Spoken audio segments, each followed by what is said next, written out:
I think that again that comment what made Gary today, we need to have a good theory. And even good and proven theory does not mean that it will be accepted. For instance, Copernicus' theory waited 300 years to accept by Vatican. So, thanks God he was not prosecuted. He died before it became, but some other got in troubles who supported it. Despite that fact, we should try. And then we started. I mean, I feel I contributed, I participated in transformation in Central Eastern Europe without any theory, period. And that the theory was developing. We took what was on the books. In Poland, we took very radical approach, but we stopped declining economy within 2 years. Some other countries took softer. It took more time. And the issue is what were the higher costs, you know, of this transformation. Those who were reaching the level, the stopped declining after 5 or 6 years, or those who reach after 2 years. But anyway, so because we didn't have theory, we started making some mistakes because it was already different economy. So from that point of view, the economics did not behave always like it's supposed to be, because economics should respond to real changes in the economy and to emerging existing challenges, to the crisis, in order to secure, I mean, sustainability. And then, as I mentioned yesterday, in terms of thinking about economics, we need to really move to the other stages, pay enough attention to distribution, and the issue discussed in the previous session, the limits to property rights. For instance, why not having taxed inheritance?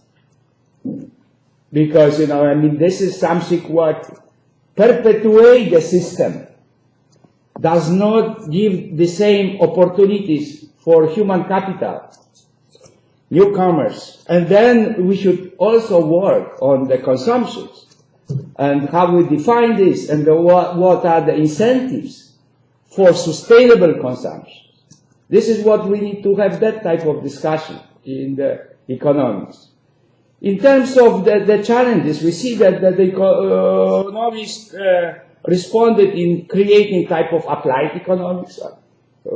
Eric was talking a little bit, raised that issue, and I want to tell, I mean, the agriculture, the big crisis and the problems with agriculture led to emerge the agriculture economy, which was also the base for, after the oil crisis and the United Nations reports and the limits to growth to development, resource and environmental economics. It moved even further. 10 years ago, I joined a new association of wine economics.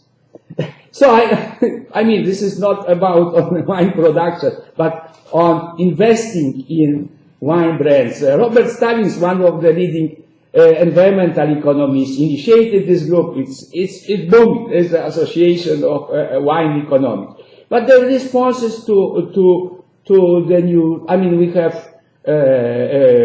women economics, dealing with the discrimination of women, you know, educating about part of human rights. So anyway, in general, if we look, you know, the last century, the first century, the dominated companies with huge natural resources. So natural capital was dominant, you know, the oil, gas, coal companies. Then manufacturing took over. So when I started learning economics, GM was the most powerful company. Then Ford, Chrysler, there was still ExxonMobil, but in general, you know, the manufacturing, the man-made capital took over. And I checked today to be sure, and then I learned there is a big change in what are the most valuable companies. For the last 5 years, number one was Apple. No more. Yesterday, Google took the leadership. Apple is still number two, and then number three is a new leader, Amazon. And then we have Microsoft, Alphabet, and so on. What is the difference between the leaders of business and economy at the beginning of 20th century, in the middle, and the beginning of 21st?